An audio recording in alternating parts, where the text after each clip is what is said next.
ওকে আম্মুরে বিদায় দিয়ে আসি, যেহেতু আম্মু যায় না আমি জানি শিওর। তো ভাই যাওয়ার পরে আম্মু ভাই এভাবে তাকাইছিল যে আমার দিকে, কি বলবো ভাই, মনে হয় যে তার কলিজা ছিঁড়ে পড়ে যাচ্ছে, তার কলিজা তার থেকে দূরে চলে যাচ্ছে। সে হতভম্ব ভাই, আমি তার দিকে তাকিয়ে মানে হাউমাউ করে আমার কান্না করতে ইচ্ছে ছিল। নিজেকে কন্ট্রোল করে করছেন। নিজেকে ভাই কিভাবে কন্ট্রোল করছি, আল্লাহ হয়তো বা আমার তার মধ্যে ধৈর্য দিয়ে দিয়েছিল। আমি জানি যদি আমি কান্না করি আমার মা যে কোনো একটা সমস্যা হয়ে যাবে। সবাইকে আসসালামু আলাইকুম। প্রতিদিনের মতো আজকের ভিডিও নিয়ে হাজির হলাম, মোহাম্মদ মিরাজ বলক আলী। আমার সঙ্গে উপস্থিত আছে আমাদের বাংলাদেশি একটা ভাই।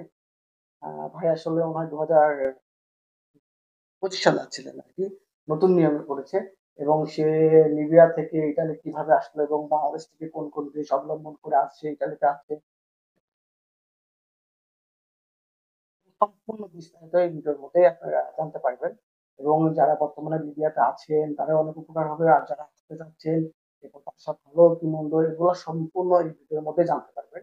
এবং তার সঙ্গে ঘটে যাওয়া বাস্তব কাহিনী, এর মধ্যে যা ঘটছে এটা বলবে এগুলো সম্পূর্ণ বাস্তব এবং তার সঙ্গে ঘটছে সেটাই বলবে। বেশি কথা না বলে আমরা ভিডিওটা শুনি। আসসালামু আলাইকুম। ওয়ালাইকুম আসসালাম ভাই। কেমন আছেন ভাই? আলহামদুলিল্লাহ, আপনি? জি আলহামদুলিল্লাহ ভালো আছি। তো আপনার পরিবারের সবাই কেমন আছে? আলহামদুলিল্লাহ ভালো আছে। যাক আলহামদুলিল্লাহ। প্রথমত ভাই আপনি একটু পরিচয় দিবেন যে আপনার দেশের বাড়ি কোথায়? আর বর্তমানে অবস্থান করছেন কোথায়? আচ্ছা ভাই, আমার নাম হচ্ছে পারভেজ, আমার দেশের বাড়ি ঢাকার এবং আমাদের জেলা হচ্ছে শরীয়তপুর, থানা নড়িয়া, গ্রাম চাঁদপুর। যাক অসংখ্য ধন্যবাদ। তো ভাই আসলে আপনি বর্তমান তো অবস্থান করছেন ইতালিতে। হ্যাঁ, বর্তমানে ইটালিতে অবস্থান তো করছি। আপনার এই যে আপনি তো মনে হয় জানতেন যে ইতালির এত ভয়ংকর একটা পথ, যে পথে হাঁটছেন অবৈধভাবে হ্যাঁ, ভয়ংকর পথ, আমি এ পথে গেলে আমি বাঁচতেও পারি নাও পারি। তো তারপরে এরকম একটা রিস্ক নিলেন, সেরকম একটা ১ম এ কিছু কি কারণ কি আপনি ইতালি আসার মেইন কারণ কি? চলে আসার মেইন কারণ হচ্ছে ভাই, যেহেতু আমরা মধ্যবিত্ত পরিবারের সন্তান, তো লাইফে অলওয়েজ কিছু বড় করার ইচ্ছা থাকে। হুম, হুম। এই ইচ্ছার কারণে আসা হয়েছে। আর সর্বপ্রথম ভাই বেশি আসা হয়েছে, মায়ের কিছু স্বপ্ন আছে যা হয়তো বা বাংলাদেশে থাকলে পূরণ হতো না। যদি হতেও তাহলে অনেক সময় লেগে যেত ভাই। সময় বলতে প্রায় 15-20 বছর লেগে যেত, কিন্তু এত বছর তো সম্ভব না ভাই। আপনারা কয় ভাই? ভাই আমি একাই। এক বাপের এক ছেলে জানার পরেও আপনি এত বড় রিস্ক নিলেন। রিস্ক নিছি, আলহামদুলিল্লাহ রিস্ক নিছি, হয়তো সফল হয়েছি। মৃত্যুর চান্সও ছিল, এমন এমন মুহূর্ত ছিল যে ভাই মৃত্যু না হলেও সারা জীবনের জন্য পঙ্গু হতে যেত, তো আল্লাহ রক্ষা করছে। রক্ষা করার মালিক আল্লাহ। হ্যাঁ, তো যাই হোক, আসলে আমাদের এই বিষয় না। তো আপনি একটু বলবেন যে আপনি বাংলাদেশ থেকে কত তারিখে রওনা দিয়েছিলেন এবং কোন, কোন দেশে আপনার কত সময় লেগেছে এবং আপনার সঙ্গে লিবিয়া এসে কি, কি ঘটছে এবং সাগর পাড়ে কত সময় লেগেছে এবং কত টাকা লেগেছে সম্পূর্ণ বিস্তারিত একটু তুলে ধরবেন। যেটা সত্য আপনার জীবনে ঘটে গিয়েছে এরকম কাহিনী আপনি বলবেন। ভাই আমি সর্বপ্রথমে বলি যে আমার ভিডিও দেখে ভাই কেউ লিবিয়া দিয়ে ইটালি আসার জন্য মোটেও ভাই মনস্থির করবেন না। কারণ এটা কতখানি ঝুঁকিপূর্ণ ভাই, আমরা আসছি আমরা জানি। আমরা আসার পরে বুঝতে পারছি কে কিভাবে কেন আসলাম। আমাদের ভাই মানুষ মনে হয় নাই, আমরা মনে হয়েছে আমরা জঞ্জাল ভাই। ময়লা আবর্জনা যেরকম ওই রকম ব্যবহার করতো আমাদের সাথে। এ কারণে প্রথমেই বলে রাখি ভাই, কেউ উপলব্ধি করবেন না যে না লিবিয়া দিয়ে ইটালিতে আসতে পারবো, এটা আমাদের জন্য ভালো হবে, ভাই মোটেও আসেন না। এটা লিবিয়ার মানুষ হচ্ছে মানুষকে মানুষ মনে করে না। ওরা অবশ্যই ভাই। টাকাটাকেই প্রাধান্য দেয়। কারণ টাকাটা হচ্ছে ওর লাইফের বেস্ট। আপনাকে মাইরে ফেলবে ওরা কিছু মনে করবে না। কারণ টাকা পাইলে ওরা আপনারে বাঁচাবে, টাকা না পাইলে মাইরে দিবে। কারণ ওদের টাকাটাই মেইন কথা। হ্যাঁ, লিবিয়ার মানুষ। এইটাই মেন আর কথা ভাই। মাফিয়া যারা তো মাফিয়া। তো ভাই বাংলাদেশ থেকে যখন একেবারে শুরু থেকেই বলি, দালাল অবশ্যই। কিরকম ছিল, কার বিহেভ কিরকম ছিল, প্রথম থেকেই বলি। আমরা তখন বাংলাদেশে 22শে ডিসেম্বর, তখন বেলা প্রায় 11টা বাজে। কল আসছে দালালের বাসা থেকে যে এরকম তোমাদের কালকে ঢাকা যেতে হবে, 10টার মধ্যে তোমাদের ফ্লাইট। তো আলহামদুলিল্লাহ আমরাও ভাই সবাই বিশ্বাস করছি। তো পরের দিন সকালে 7টা বাজে উঠে রওনা দিছি। উঠে রওনা দেওয়ার পরে বাসে করে ঢাকা আসছি। 10টা না 1 ঘন্টা লেট হয়েছে আমাদের। তো 11টা বাজে আসার পরে আমরা এজেন্সির লোককে কল দিছি। এখন তারা বলতেছে ওয়েট করেন আমরা আসতেছি। তো ওয়েট করেন আমরা আসতেছি, ভাবতেছি হয়তো বা একটু লেট হতেই পারে, তাদের কোনো কাজ থাকতেই পারে, এই জন্য ওয়েট করতেছিলাম। ওয়েট করতে করতে ভাই প্রায় 1:30টা বেজে গেছে, দেখি যে কেউ আসতেছে না। তো আমাদের সাথে আমরা ছিলাম, প্লাস আমাদের এলাকার 2 বন্ধু বান্ধব, বন্ধু বান্ধব বলতে প্রতিবেশী ছিল, তারাও যেত, তারাও যেত আমাদের সাথে। তো সবাই একটু রেগে গিয়েছিল। তারপরে এজেন্সির একজন লোক আসছে, লোকটার নাম ভাই সঠিক খেয়াল করতে পারতেছি না। আসার পরে বলেন যে এরকম 3 তলায় চলেন, হাজি মার্কেট, ওই যে হাজি যে আমাদের ক্যাম্প আছে ঢাকাতে, হুম। ওই ক্যাম্পের ওইখানে 3 তলায় চলে গেছি। যাওয়ার পরে এজেন্সির লোক বলতেছে যে আপনাদের আজকে ফ্লাই হবে, আপনাদের যে জিনিসপত্র আছে, যা যা পরবেন, যা যা নিতে হবে সবকিছু গোছান। তো ভাই আমরা গুছিয়ে আনছি, তারপরে জাস্ট পোশাকটা চেঞ্জ করছি, যে আমাদের বলছে এরকম একটু ভালোভাবে যেতে হবে যাতে এয়ারপোর্টে কোনো সমস্যা না হয়। তো আমরা সেম একইভাবে ভাই পোশাক চেঞ্জ করছি, আসছি। আসার পরে এজেন্সি যেহেতু অবৈধ পথে পাঠাবে, তো তাদেরও কিছু কার্যকলাপ আছে, শেষ করছে। শেষ করার পরে আমাদের বলছে যে তোমাদের একটা কোড দিয়ে দিব, এই কোডটা যে তোমরা, যে এজেন্ট তোমাদের যে পুলিশ থাকবে ইমিগ্রেশনের সামনে, তাদের যেয়ে বলতে হবে। জিজ্ঞাসা করলে এটা বলবেন। হ্যাঁ, জিজ্ঞাসা করলে এটা বলতে হবে। তো কোডটা দিয়েছিল প্রথম প্রথম দিন, কোডটা দিছে হচ্ছে আমাদের গোলাপ ফুল বা গাঁদা ফুল, দুইটার একটা, যে কোনো একটা কোড দিছিল। তো কোড দেওয়ার পরে আমরা সবাই রেডি, চলে যাব। ওই মুহূর্তে এজেন্সির লোককে কল দিছি এয়ারপোর্ট থেকে, যে এখন আর সম্ভব না, মেসেজটা ঢুকে গেছে। এ কথা বলছে মতন উনি আমাদের বলছে যে আজকে আর হবে না, আপনাদের কালকে পরশুর মধ্যে আমরা পাঠিয়ে দেব। তো কি করার আছে, তারা যা বলবে আমাদের সেই অনুযায়ী কাজ সেটাই করতে করতে হবে। হবে। তারপরে তারা বলল যে এখানে ভালো কয়েকটা হোটেল আছে, আমরা একটা হোটেল দিয়ে দিই, আপনারা ওই হোটেলে যান, আপনাদের থেকে কম রাখবে। তো তার কথা মতন আমরা সততা হোটেলে উঠি, ঢাকা। ওঠার পরে জনপ্রতি 250 টাকা করে নিছে ভাই। তো আমরা লোক ছিলাম প্রায় 4 জন, 4 জনের প্রতিদিন 1000 টাকা করে আমাদের ঘর ভাড়া দিতে হচ্ছে, রুম ভাড়া।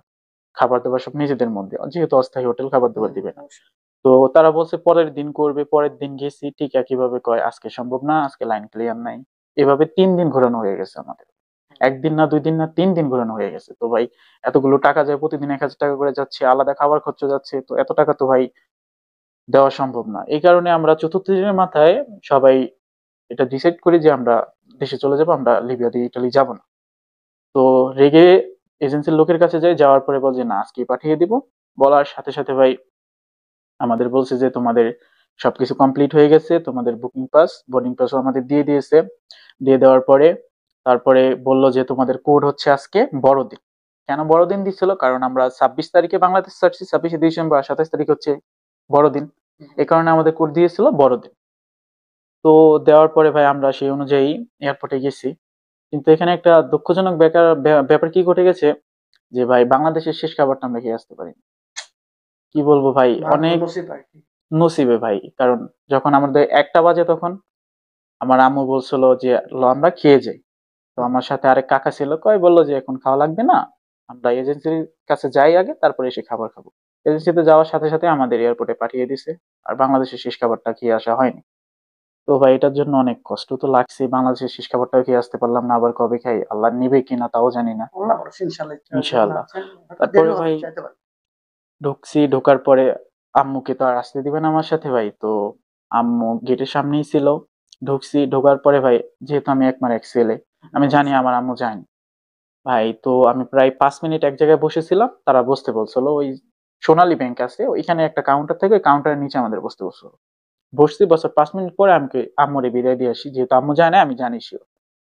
তো ভাই যাওয়ার পরে আম্মু ভাই এভাবে তাকাইছিল যে আমার দিকে, কি বলবো ভাই, মনে হয় যে তার কলিজা ছিঁড়ে পড়ে যাচ্ছে, তার কলিজা তার থেকে দূরে চলে যাচ্ছে। সে হতভম্ব ভাই, আমি তার দিকে তাকিয়ে মানে হাউমাউ করে আমার কান্না করতে ইচ্ছে ছিল। নিজেকে কন্ট্রোল করাই কঠিন। নিজেকে ভাই কিভাবে কন্ট্রোল করছি, আল্লাহ হয়তোবা আমার তার মধ্যে ধৈর্য দিয়ে দিয়েছিল।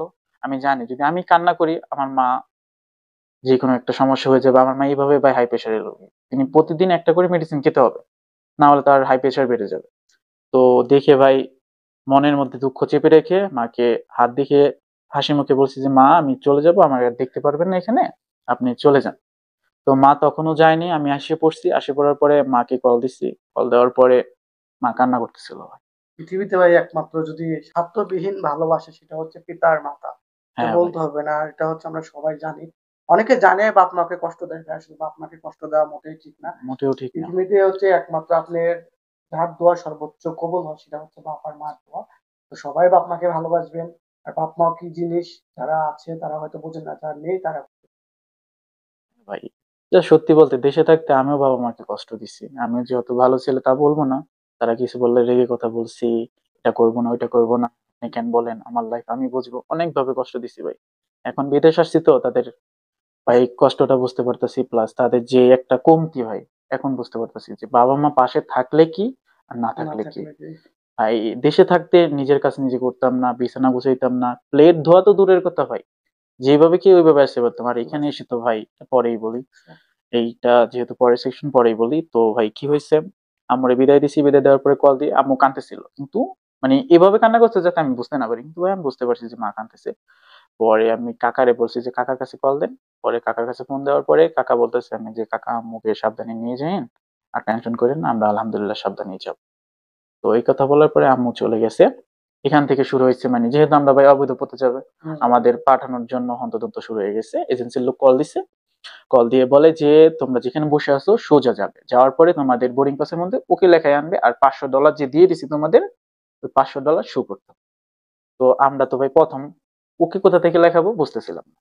তো আমি, মানে আমাদের 2 জন ছিলাম আর আমি ছিলাম, মোট 3 জন। ওদের মধ্যে আমি একটু শিক্ষিত ছিলাম, তো আমি যে জিজ্ঞাসা করছি যে ভাই এরকম উকিল লেখাবো কোথা থেকে, সে বলছে যে ওইখানে যাও, ওইখানে যাও, হাত দিয়ে দেখাই দিছে। পরে গেছি, যাওয়ার পরে বলতেছে যে কোথায় যাবেন, কেন যাবেন। বললাম ভাই শ্রীলঙ্কা যাব, ঘুরতে যাব। কত দিনের জন্য যাব, আমাদের বলে দিছে যে বলবা 5 দিনের জন্য যাব। আমরা বলছি যে আমরা 5 দিনের জন্য যাব। পরে বলছে কত ডলার আছে, ডলার দেখাইছি $500। পরে তারা ওকে লিখে দিছে, লিখে দেওয়ার পরে বলে যে ওখানে যেয়ে বসে থাকো। পরে আমরা এজেন্সির লোকের কল দিচ্ছি যে ভাই এরকম আমরা ওকে লিখছি, এখন কি করব। এখন এজেন্সির লোক বলতেছে যে তোমাদের হাতের ডান পাশে দেখো একটা টয়লেট আছে, মানে কি বলে ওয়াশরুম আছে, ওইখানে যাও। আমরা প্রায় 1 মিনিট হাঁটার পরে ওয়াশরুমের সামনেও যেতে পারিনি, একজন ব্যক্তি আসছে।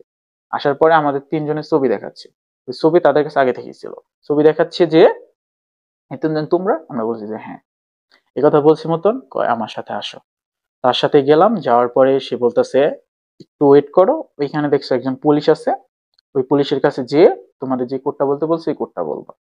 আমি যেহেতু আগে ছিলাম, তো আমি আগে গেছি, যাওয়ার পরে সালাম দিছি, সালাম দেওয়ার পরে পুলিশ বলে কিছু বলবা, আমি বলছি যে বড়দিন। কয় তোমরা 3 নাম্বার সিরিয়ালে যাও। দেখেন ভাই, অবৈধ পথে নিচ্ছে, টাকা যেহেতু বেশি নিচ্ছে, কিভাবে আমাদের পার করে, এখানে একটা টুইস্ট আছে। তো টুইস্টটা হচ্ছে ভাই, 3 নাম্বার সিরিয়ালে যেতে বলছে। 3 নাম্বার সিরিয়ালে আগে থেকেই লোক, আমাদের আগে প্রায় 5 জন লোক। এখন আমরা 5 জনের পিছিয়ে আমরা 3 জন লোক দাঁড়িয়েছি। অন্য লাইন থেকে অন্যজন একটা পুলিশ বলতেছে যে এই লাইনটা খালি, তোমরা এই লাইনটা আসো। মানে আমরা তো অন্য লাইনে যেতে পারি না, কারণ আমাদের বলছে এই লাইনটা যেতে হবে, আমরা অবৈধ পথে যাচ্ছি। একটু এদিক ওদিক হলে আমাদের যাওয়া ক্যান্সেল হয়ে যাবে। এখন আমরা তো লড়তেছি না, পুলিশ তো মনে করেন যে 3বার ডাক দেওয়ার পরে রেগে বলতেছে তোমরা কেন আসতেছে না। পরে আমাদের যে পুলিশ ছিল যার কাছে বলছে যে বড়দিন, সেই পুলিশ তার কাছে যে বলতেছে যে এটা আমার লোক। এই কথা বলার পরে যে একজন আছে ইমিগ্রেশনের আরেকজন পুলিশ থাকে না, বসে কাগজ চেক করে, সে বলতেছে ওই পুলিশকে বলতেছে যে আপনার লোক কোথায়, বলে যে এই পিছের 3 জন আমার লোক। পরে সেই পুলিশ কি করলো, আমাদের সামনে যে 5 জন ছিল, 5 জনকে অনলাইনে দিয়ে আমাদের সামনে দিয়ে দিল। 5 জনকে অনলাইনে সরাই ফেলছে, কয় তোমরা অনলাইনে যাও, এরা চলে যাও। পরে যাওয়ার পরে তাদের 2 জনকে ভাই কিছুই জিজ্ঞাসা করে নাই। আমার জিজ্ঞাসা করতেছে কেন যাবে, কি করতে যাবে, আপনাকে আমাকেই সবকিছু করতেছে ভাই। তাই তো কি বলবো, তাদের 2জনকে কিছু না, তাদের 2জনে হয়ে গেছে, আমাকে আটকিয়ে রাখছে। বলতেছে কোথায় যাবে, কেন যাবে, কতদিনের জন্য আমার যাবে। মনে হচ্ছে ওরা ভাবছে যে আপনি একটু শিক্ষিত আছেন, আপনাকে প্রশ্ন করলে আপনি রিপ্লাই দিবেন হ্যাঁ পারবেন। ভাই, আর ওই টাইপের ওই দুটা মনে একটু বোকা টাইপের ছিল, এই জন্য ওদের প্রশ্ন করে একজনের নাই। বয়স কারণ কম লোক ছিল। তো এদেরই, আপনি যারা জিজ্ঞাসা করছে সবগুলো তো মাল খাওয়া পাঠিয়ে বুঝলেন। এই তো ভাই। এই জন্য আপনি জিজ্ঞাসা করছেন যেন আপনি কোনো বাধাপ্রাপ্ত না হন, হ্যাঁ এই হ্যাঁ, জন্য আপনাকে করছি। এই জন্য ভাই আমাকে জিজ্ঞাসা করার পরে ঠিক আছে, আমারে জিজ্ঞাসা করার মধ্যে তাদের 2জনের কাজ কমপ্লিট হয়ে তারা 2জন চলেও গেছে। তারপর আমার জিজ্ঞাসা শেষ হওয়ার পরে চলে গেলাম। যাওয়ার পরে এজেন্সির লোককে কল দিছি, কয় তোমরা বসে থাকো, তোমাদের গেট নাম্বার বলবে, এত নাম্বার গেট, তোমাদের চেন্নাই নিয়ে যাবে। তো অনুযায়ী বসেছিলাম ভাই। এখন ক্ষুধা লাগছে, কারণ কিছু খেয়ে আসতে পারি না। আর যে টাকা ছিল, আমরা ভাবছি এয়ারপোর্টের মধ্যে আমাদের টাকা কেন লাগবে, ডলারেই আমরা ভাঙায় খেতে পারবো, এইটা ভাবছি। টাকা ছিল মাত্র $150। দেখেন কি হয়েছে, 3 জন লোক আমাদের, এখন ক্ষুধা লাগছে। একটা গেছি রেস্টুরেন্টে, যাই বলি যে ভাই কিরকম দাম, বলে যে একটা রোল $50 করে, একটা বার্গার $120 করে। এখন আমরা 3 জন লোক, টাকা আছে $150। এখন কি করব, 3 জনে 3টা বার্গার কিনছি। কিনে ভাই বার্গারে কি আর ক্ষুধা মিটে, যাই হোক খেয়ে ক্ষুধা মিটিয়ে কিছুক্ষণ পরে, কিছুক্ষণ না প্রায় আধা ঘন্টা পরে, আধা ঘন্টা পরে আমাদের গেটের নাম্বার আসছে যে এত নাম্বার গেট দিয়ে চেন্নাই যাবে। তো আমাদের বোর্ডিং পাসে লেখা ছিল চেন্নাই যাবে, সময় দেওয়া ছিল। পরে ভাই আমরা যেতে যেতে আমাদের সামনে প্রায় 50 জনের মতো লাইন, তারপরে আমরা পিছনে। তো ধীরে ধীরে একজন করে নিচ্ছে, সব চেকিং করছে। এইভাবে যখন আমাদের পালা আসলো, পালা আসার পরে বলে যে ঘড়ি বেল্ট যা আছে ইলেকট্রনিক্স এর যা স্টিলে, ওইগুলো তোমরা অন্য জায়গায় রাখো, জুতাও খোলো। জুতাও খুলতে হয়েছে ভাই, তো জুতা মতো সব খুলে অন্য জায়গায় রাখছি, রাখার পরে ঢুকছি, ঢোকার পরে আবার পড়তে হয়েছে। পড়ার পরে তারা একটা সাইন দিয়ে দিছে, সাইন দেওয়ার পরে বলছে যে এখান দিয়ে চলে যাও। যে ওখানে কিছুক্ষণ বসছি, বসার পরে বিমান আসছে, বিমান আসার পরে বিমানে ওঠার আগে ওই চা একটু তুলছি ভাই, কারণ ফার্স্ট টাইম বাংলাদেশ ছাড়তেছি, একটু ইমোশন তো অবশ্যই আছে, কবে যাব ঠিক নাই কবে বাংলাদেশ। যাব। তো উঠছি, ওঠার পরে ছবি তুলছি, পোস্ট করছি যে ইনশাআল্লাহ ভালো কিছু করে ফেলবো, দোয়া রইল, দোয়া করেন সবাই আমার সবাই জন্য। দেন ছাড়ছে ভাই, ছাড়ার পরে ফার্স্ট টাইম প্লেনে উঠছি, জানিও না খাবার দিবে কি দিবে না, পেটে তো ক্ষুধা আছে। তো ভাই প্লেনে কি বলবো, যারা ভিআইপি পাস কিনছে ভাই তাদের খাবার দিছে, আমাদের দেয় নাই ভাই, কি করবো। কারণ আমাদের ভাই, আমাদের এজেন্সির লোক জানে আমাদের কি টিকিটে পাঠাইছে, একদম নরমাল একবার নর্মাল ভাই। তো চেন্নাই নামার পরে কি করলো ভাই, এখান থেকে শুরু হলো আমাদের মানে জঞ্জাল হিসেবে মানিয়ে না কষ্ট। কষ্ট ভাই। দেখেন না, আমরা যারা মানে অন্য দেশে যাব, শ্রীলঙ্কা যাব, তাদের সবাইকে একটা লাইনে দাঁড় করিয়ে রাখছে। আর পুলিশ মনে করেন যে জিজ্ঞেস করে আমাদের এয়ারপোর্টের মধ্যে ঢুকতে দিচ্ছে, ইমিগ্রেশন পার করে। এক একজনকে একটা জিজ্ঞেস করতেছে কে কি কাজ করছো, কেন আসতেছো, কেন যাবে, অনেক কথাই ভাই জিজ্ঞেস করছে, ওই সেম কথাই বাংলাদেশে যেসব জিজ্ঞেস করছে। তো রিপ্লাই দিছি, রিপ্লাই দেওয়ার পরে ভাই এখানে কি হয়েছে, আমি আমার ভুলে যে বোর্ডিং পাস আছে, বোর্ডিং পাসটা হারিয়ে ফেলছিলাম। ভাগ্য ভালো যে ভাই যেটা ইউজ করে ফেলছি ওইটা হারানো হয়েছে, কিন্তু মেইনটা হারাই নাই, যেটা দিয়ে আমি হচ্ছে শ্রীলঙ্কা যাব। তো ওইটা হারাই নাই। তো কি হয়েছে, যখন চেকিং করছে, ব্যাগ দিছে ভাই, আমি ফার্স্ট টাইম, কারণ কখনো যাইনি বাইরে, দেশের বাইরে। অভিজ্ঞতাটা নেই। ওইটা হচ্ছে তো পরে আমি আমার বোর্ডিং পাস ওইখানে ভুলে রেখে এসে পড়ছি, আমার আর তখন মনে পড়ে নাই। পরের দিন সকালে আমার মনে পড়ছে, পরের দিন সকালে মনে পড়ার পরে জিজ্ঞাসা করছি, বলছে যে তোমাদের ওইটা প্রয়োজন নাই, তোমার হাতে যেটা আছে এটা হলেই হবে। তখন ভাই একটু যাক শান্তি আলহামদুলিল্লাহ। লাগছে। আর ভাই যখন বলছি যে হারাই গেছি ভাই, এক একজন এক এক কথা বলছে যে তুই আর যেতে পারবি না, কেন এই ভুলটা করলি, অনেক কথাই বলছে। তো দেখেন ভাই, চেন্নাইতে কত মানে এজেন্সি কত খারাপ হলে ভাই এই কাজ করতে পারে। চেন্নাইতে আমাদের 19 ঘন্টা ট্রানজিট ছিল, 19 ঘন্টা ভাই। চেন্নাইতে বলতে অনেকে বুঝবে না, সেটা ইন্ডিয়ার। হ্যাঁ, ইন্ডিয়ার চেন্নাইতে, হুম। ভাই 19 ঘন্টা ট্রানজিট ছিল। তো ভাই বাংলাদেশ থেকে খুঁটাবে, কিচ্ছু খাওয়া হয়নি।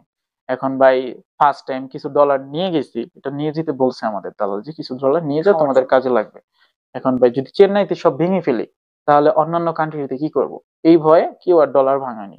তো ক্ষুধা পেটেই সবাই বসে আছে, এখন তো ক্ষুধা সহ্য হয় না। চেন্নাইতে প্রায় রাত্র 10টার দিকে ল্যান্ড করছি। ক্ষুধায় তো ভালো লাগে না, কি করব ভাই। 1টার দিকে আমাদের কাছে বিস্কুট ছিল, মানে লিবিয়াতে সার্ভাইভ করার জন্য নিয়ে গেছিলাম যে, ওই বিস্কুটের একটা প্যাকেট ভেঙে 8জন ছিলাম, 8জন খেয়েছি। আর ভাই পানিও নাই, কি করব। একজনে ভাই দেখেন না কি হুম। কষ্টটা করছি। কষ্ট ভাই, কষ্ট। রেস্টুরেন্ট আছে না, রেস্টুরেন্টে একজন পানির বোতল খেয়ে রেখে গেছে, ওই বোতল আমরা চুরি করে এনে পানি ভরে তারপরে ভাই পানি খাইছি। কি করব ভাই, খুবই মানে বিপজ্জনক। এত কষ্ট করে গেছে, এ তো শুরু ভাই, এত কষ্টের কিছুই না, বাকি কষ্ট তো পড়েই আছে, এটা মানে তো এখন তো নর্মাল। মেন যে বিপজ্জনক রাস্তায় এখনো যায়নি। এখন তো কেবল শুধু শুরু হয়েছে মানে এক দেশ গন্তব্য। থেকে আরেক দেশে যাওয়া। পরে ভাই এখানে কষ্ট করছি, এখন রাতে তো ঘুমাতে হবে, রাত্র 2টা বেজে গেছে ভাই। ঘুমাবো কোথায় খুঁজতে খুঁজতে চেন্নাই এয়ারপোর্টে মানে অনেকটা সোফার মতোই, সোফা লম্বা, একজন শুইতে পারবে, দুজন শুইলে আবার পড়ে যাবে। তো এখন যাওয়ার পরে দেখি যে কিছু ফরেনার বসে আছে, তো তাদের তো আর উঠতে বলতে পারি না। তো আমরা বাঙালি তো দুষ্ট ভাই, কি করছি, একজন মোজা খুলছি, জানে বাঙালিদের পায়ে গন্ধ পায়, তো মোজা খোলার পরে সব ফরেনার উঠে চলে গেছে। পরে আমরা এক একজনে ঘুমাইছি ভাই। ছবিও ছিল কিন্তু ফোনটা যেহেতু রিস্টার্ট দেওয়া হয়েছে, তো ছবিটা নাই এখন।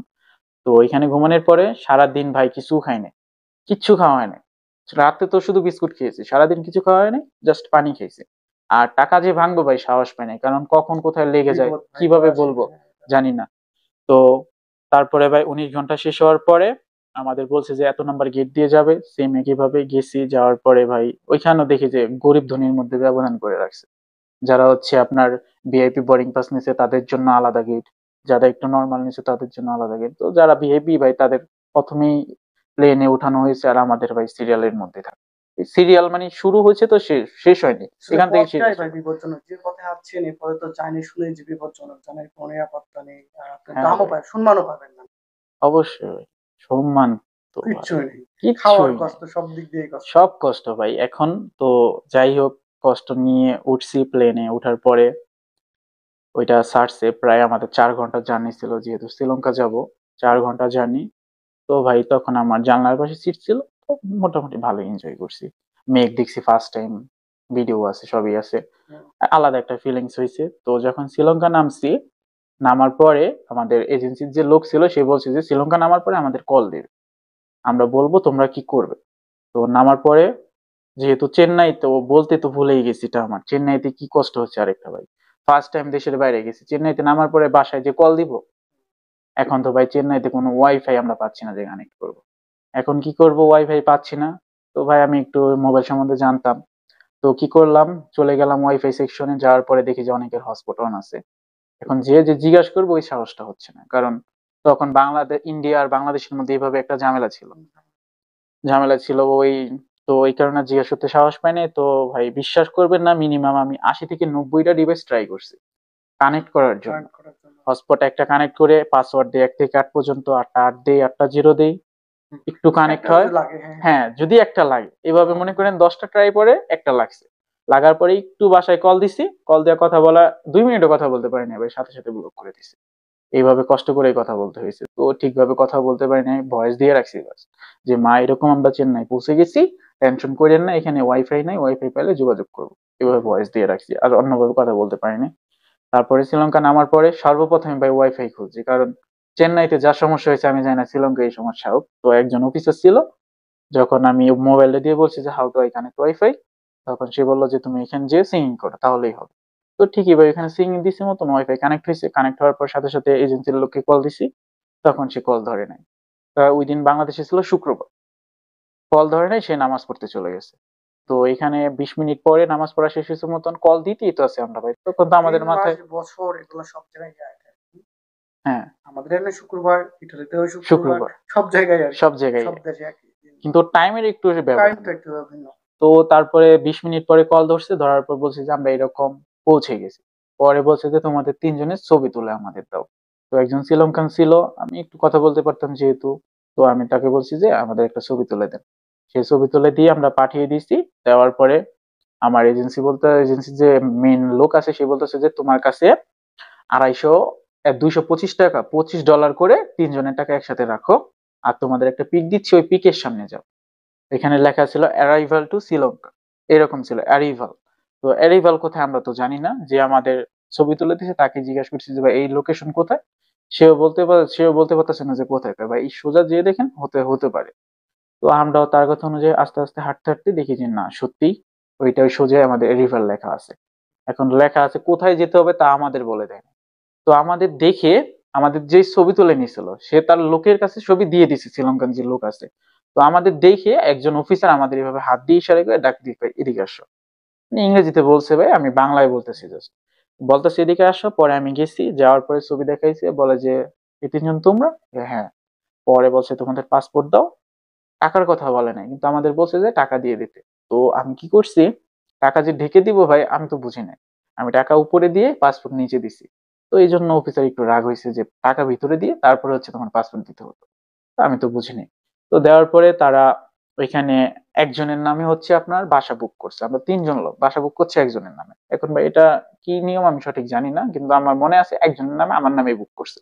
পারভেজ মালত দিয়ে বুক করার পরে ওইখানে ভাই লেখা ছিল $5 আমাদের খরচ হয়েছে, কিন্তু আমাদের থেকে টাকা নিয়ে নিয়েছে কিন্তু $225 করে জনপ্রতি। $225 করে $675 নিয়ে নিচ্ছে আমাদের 3 জন থেকে। নেওয়ার পরে একটা রসিদ দিচ্ছে যে আমরা এই দেশে থাকার জন্য আসছি। তো বলে যে এই সোজা গিয়ে তোমরা নেমে যাবে, গেটের বাড়ি চলে যাও। দেখেন মানে কি বলবো, সব সমস্যা আমার সাথেই শুরু হয়। তো নামার পরে 3 জন সুন্দরভাবে আমরা হাঁটতেছি, বলছে যে এয়ারপোর্টের বাইরে যেয়ে আমাদের এজেন্সির লোকে বলছে আমাকে কল দিবে। তো যখন গেট থেকে বের হইছি, একজন অফিসার আমার সামনে এসে হাজির। এখন ভাই ফার্স্ট টাইম আমি কিছু বুঝিও না, অফিসার বলতেছে যে তোমার নাম কি, তোমার পাসপোর্ট দাও। আমিও বলছি আমার নাম মালত পারভেজ, যেহেতু স্যার নেম আগে বলতে হয়। তো স্যার নেম আগে বলছি যে মালত পারভেজ। কয় তোমার পাসপোর্ট দাও। বললাম তুমি ইটালিতে কেন আসছো, সরি ইটালি না, শ্রীলঙ্কাতে কেন আসছো। শ্রীলঙ্কা থেকে আসছে। বললাম যে ভাই আমি ঘুরতে আছি। কয় কতদিনের জন্য। বললাম 5 দিনের জন্য। কয় তুমি আমার সাথে অফিসে আসো। আমার সাথে যে 2 জন ছিল তারা চলে গেছে। তাই আমার মতে ভালো হয়েছে তারা চলে গেছে, নাহলে তারা ওই সমস্যার সমাধান মানে সম্মুখীন হতে হতো তাদের। তো আমাকে অফিসে নিয়ে প্রথমে আমার কাঁধ থেকে ব্যাগ নিল, আমার যে ব্লেজার ছিল তা সবকিছু। বলে সবকিছু তারা তাদের জিম্মায় নিল। নেওয়ার পরে তারা ব্যাগ খুলে সবকিছু চেক দেওয়া শুরু করলো, আমার ব্লেজার, আমার পুরো শরীর চেক করলো। তারপরে একটা মেটাল ডিটেক্টর দিয়ে আমার শরীর চেক করা হয়েছে, তারপরে হাত দিয়েও চেক করছে। করার পরে আমার ব্যাগ সবকিছু চেক করার পরে একটা বস্তা পাইছে। তো বস্তার মধ্যে হচ্ছে আমি ভাই চিড়া নিয়ে প্যাক করে রাখছি কষ্টিপ দিয়ে, যাতে ফেটে না যায়, নষ্ট না হয় নষ্ট এটা। না হয়, ফেটে না যায়। তো তারা দেখে আমাকে জিজ্ঞাসা করতেছে যে এটা কি, ইংরেজিতে জিজ্ঞাসা করতেছে। পরে আমি বলছি যে এটা পুফড রাইস, মানে মুড়ি। আমি আশা করছি যে মুড়ি বললে তারা চিনবে, যেহেতু শ্রীলঙ্কান, মুড়ি তাদের জন্য অহরহ। কিন্তু তারা চিনতেছে না। পরে আমি বলতেছি যে ইন বাংলাদেশ ইট কল মুড়ি, তাও বুঝতেছে না। তো তারা কি করলো, তারা ওইটা চেক করবে, তো তারা একদিক দিয়ে ছিদ্র করে দেখলো যে না খাবার দ্রব্য চেক করা শেষ, তারপরে তারা ভরে দিয়ে তারাই সবকিছু ভরছেন এখানে, তারা মানে আমার দিয়ে কিছু কষ্ট করে না, তারাই বের করছে, তারাই ভরে দিছে। সবকিছু কমপ্লিট করার পরে আমার সামনে একটা ফর্ম দিছে। যখন ফর্ম দিছে ভাই আমার মনের মধ্যে তো ডর, কারণ আমি ফার্স্ট টাইম যাচ্ছি, আমি অবৈধ যাচ্ছি কিনা, তারা কি বুঝে গেল নি আমাকে বাংলাদেশে পাঠায় দিবেনি। যখন ফর্ম দিছে আমার মাথায় এত কিছু সব ঘুরতেছিল যে আমাকে মনের মধ্যে অনেক বাংলাদেশে ভয়। পাঠায় দিবেনি, অনেক ভয় ভাই। ফার্স্ট টাইম আমি তাদের বলছিও যে এটা আমার ফার্স্ট টাইম, তাই একটু নার্ভাস আমি, তাদের এই কথা বলছি লাস্টে, প্রথমে বলিনি। তো আমি বলছি যে ভাই আমি এটা বাংলায় ট্রান্সলেট করি, যেহেতু ইংরেজিতে আছে, ইংরেজিও যেহেতু বাংলা ভাই নিজস্ব ভাষা, বাংলায় ভালো বুঝবো। তো অনেক লেখাই ছিল, মেইন যে মুখ্য লেখাটা ছিল তা হচ্ছে আমার কাছে কোনো মাদক দ্রব্য নেই। তখন আমি বুঝতে পারছি যে আমার কাছে কোনো মাদক দ্রব্য আছে কিনা, এই জন্য আমাকে চেক ইন করা হয়েছে, অবৈধ না এই জন্য আমাকে করা হয়নি। তো তারপর যখন দেখছি যে আমার লেখা আছে আমার কাছে মাদক দ্রব্য নেই, আমি সাইন দিছি, সাইন দেওয়ার পরে বলছে যে ওয়েলকাম টু শ্রীলঙ্কা, তুমি এখন শ্রীলঙ্কা যেতে পারো। তো এয়ারপোর্টের বাইরে বের হয়ে আমার যে সাথে দুইজন ছিল তাদেরকে কল দিছি, দেওয়ার পরে কয় এই যে আমরা এখানে একটা দোকানের নাম দিছে, আমি সেই দোকানের নাম খুঁজে নিয়ে গেছি। যাওয়ার পরে এজেন্সির লোককে কল দিয়ে বলছি যে ভাই আমরা এরকম জায়গায় আছি। পরে সে বলতেছে যে তোমরা, তোমাদের একটা লোকেশন দেওয়া হবে, তোমরা ওই লোকেশন যে দ্বারা তোমাদের রিসিভ করতে আসবে। তো সেম ওই যে আমরা ওখানে দাঁড়িয়েছিলাম, দাঁড়িয়েছিলে বাসায় কল দিছি যে এরকম শ্রীলঙ্কা চলে এসেছি, তারাও তাদের বাসায় কল দিয়ে জানাইছে। ওই মুহূর্তে প্রায় 20 মিনিট কেটে গেছে। কেটে যাওয়ার পরে একজন লোক আসছে, তার নাম এখনো মনে আছে, সানজু। তো সে এসে বলে, ছবি দেখাইছে, এই তিনজন তোমরা? আমরা বলছি হ্যাঁ। কয় আমার সাথে চলো। পরে গেলাম ভাই। তো তার সাথে কথা বলতে বলতে বলছি অনেক ক্ষুধা ভাই, বাংলাদেশ থেকে ক্ষুধা পেটে। তো তারা জিজ্ঞেস করছে যে কি কি খাবার আছে। ভাই সে এমন ভাবে বলছে এটা কি মনে হয়, বাংলা? না সে হচ্ছে শ্রীলঙ্কা। শ্রীলঙ্কা। আমি যেহেতু ইংরেজি জানি তো ইংরেজিতে তার সাথে কথা বলতাম ছিল। পরে যে বলছে যে কি কি খাবার আছে, সে এমন ভাবে বলছে ভাই মনে হচ্ছে অনেক লোভনীয় খাবার, অনেক সুস্বাদু। ভাই আমরাও ভাবছি কয় পটাটো ফ্রাই, এর এগ ফ্রাই, এইভাবে বলতেছে। আমরা তো কই কি না কি খাবার দিবে আমাদের, সবাই খুশি। তো খুশি খুশি হয়ে আমাদের একটা আনছে, কি বলবো ভাই বাড়িটা কিরকম, এরকম ছিল। বাড়িটা অনেক পুরানো ভাই, অনেক পুরানো, মনে হয় যে দেওয়াল ভেঙে পড়ে যাবে এরকম অবস্থা। তো এখানে নামার পরে ভিতরে গেছি, যাওয়ার পরে দেখি যে আগে থেকে অনেক বাঙালি আছে। তো আরো আছে তার মানে আপনি হ্যাঁ, আগে অনেক মানুষ আছে। অনেক মানুষ আছে এখানে ভাই। অনেকে সার্বিয়া যাবে এই জন্য প্রায় 5 মাস 6 মাস 7 মাস ধরে শ্রীলঙ্কা পৌঁছতেছে অনেকে। আরো আছে অনেকে, সবারটাই বলবো আস্তে আস্তে। পরে যাওয়ার পরে একজন বাঙালি আসছে, আসার পরে কয় ভাই ব্যাগ রাখেন, আপনাদের খাবার আছে, খাবার খান। আমরা তো ভাবছি যে যেহেতু ভালো খাবার বলছে ভালোই হবে। তো হাত পা ধুয়ে ফ্রেশ হয়ে যখন খাবারের পলি নিয়ে খুলছি ভাই, এত বাজে একটা গন্ধ আসছে ভাই, বমি এসে পড়ছে। পেটে ক্ষুধা ভাই, কি করব। আর শ্রীলঙ্কা হচ্ছে নারিকেল তেল দিয়ে মেবি রান্না করে। তো ভাই দেখি সে বলছে আলু ফ্রাই, আলু সিদ্ধ আছে না ভাই, আলু সিদ্ধ, কিচ্ছু দেওয়া নেই, লবণ না মরিচ না কিছু না, খালি খালি সিদ্ধ। খালি তো আবার বলছে এগ ফ্রাই ভাই, বাংলাদেশে যেমন ডিম ভাজা হয় না ওইরকম একটা ডিম ভাজা, আর সাথে ডাল আছে না ভাই, সিদ্ধ ডাল, আর স্পেশাল একটা তাদের সালাদ দাও। এই ভাই কি মানে যে লোভনীয়। জিনিসটাই দিচ্ছে যদি আমাদের বাংলাদেশি পদ্ধতিতে রান্নাটা করতো এরকম ভাবে ভাজতো আর জাল নুন দিত তাহলে অনেক স্বাদ। অনেক স্বাদ হতো ভাই। হুম, তো গন্ধটা ভাই এত বাজে ভাই, পলিথিনের গন্ধ আরো অনেক। আমি কখনোই ভাই এরকম গন্ধ মানে কিসের সাথে যে এটা তুলনা করবো তাও আমি বুঝতে পারতেছি না, কারণ কখনো আমি এমন গন্ধ ভাই পাইনি, এত বাজে স্মেল। ওটা পলিটিন প্লাস যে খাবার দুইটা মিশ্রণ হয়ে একটা গন্ধ বের হয় না, ওইরকম গন্ধ বের হয়েছে ভাই, পলিটিনটাও বিচ্ছিরি গন্ধ, কি বলবো। পরে ভাই খাবার তো অনেক, ভাত মোটামুটি ভালো দিছে কিন্তু ভাই ওই পেটে যায় না আমার, অল্প খেয়ে সব ফালিয়ে দিছি। পরে একজন বাঙালি বলে কয় ভাই খাইতে খাইতে অভ্যাস হয়ে যাবে, টেনশন করে। এটা সত্য যে কোনো জায়গায় থাকতে থাকতে অভ্যাস হয়ে যায় মানুষ বলে যে অভ্যাস খাইতে চলে খাইতে আসে। অভ্যাস হয়ে যাবে। পরে আমি কি ভাই জানি না। পরে আসার পরে এখন ভাই কোথায় থাকতে দিবে, এক রুমে মনে করেন যে ভাই রুমটা বেশি বড় হবে না, এক রুমে সর্বোচ্চ গেলে আপনার যদি বেড বসানো যায় সর্বোচ্চ গেলে 2টা 3টা বেড বসানো যাবে, মানুষ থাকতে পারে সর্বোচ্চ 10 জন। তো এক রুমে আমাদের 20 জন রাখছে, 20 জন, দোতলায় তো আরো আছে। মোট আমরা ওইখানে ওই বিল্ডিংটার মধ্যে 2টা রুম, 2টা রুমের মধ্যে 40 জন লোক, উপরে নিচে, কিন্তু উপরে হচ্ছে আরো গিচি গেছি ভাই, বেডে তো ওই শুইতেই সময় কি পারি না। গরম না ঠান্ডা ছিল? শ্রীলঙ্কা ভাই গরম ছিল, শ্রীলঙ্কা গরম ছিল। তো বেডে তো শুইতেই পারি না, নিচে এভাবে চাদর বিছিয়ে দিছে, প্লাস ফোম ছিল, ফোমের মধ্যেই শুইছি। তো ওইখানে শ্রীলঙ্কা প্রায় ভাই 5 দিন ছিলাম। 5 দিনের মধ্যে খাবার দিতে হচ্ছে 2 বেলা, দুপুরে এবং রাতে। সকালের খাবার আমাদের নিজের টাকা দিয়ে কিনে খেতে হবে। হুম, এখন ভাই খাবার তো খেতেই হবে, না খেয়ে তো বাঁচা যায় না। তো শ্রীলঙ্কা কি করলাম, খাবার খাবো তারপরে যে বাসায় কথা বলবো, এখন ওইখানে ওয়াইফাইও নেই। এখন কি করলাম, ওইখানে সিম কিনতে পাওয়া যায়। তো ফার্স্টে আমাদের কাছে কিছু ডলার ছিল। শ্রীলঙ্কার টাকার মান যেহেতু কম, $1 প্রায় ৳৩৯৭ দিত আমাদের। তো প্রায় $10 মতন ভাঙছি, সিম কিনছি শ্রীলঙ্কান টাকা ৳১,০০০ দিয়ে। সিমই গেছে, আনলিমিটেড অফার ১ মাসের জন্য। তো সিম কিনে বাসায় যোগাযোগ করছি সকালে খাবার জন্য। একটা রুটি, ২টা রুটি কিনতাম, ৳১২০ চলে যেত। কলা কিনতাম কেজিতে। এর বাইরের দেশে সবই কেজিতে বিক্রি করা হয়। তো কলা কিনতাম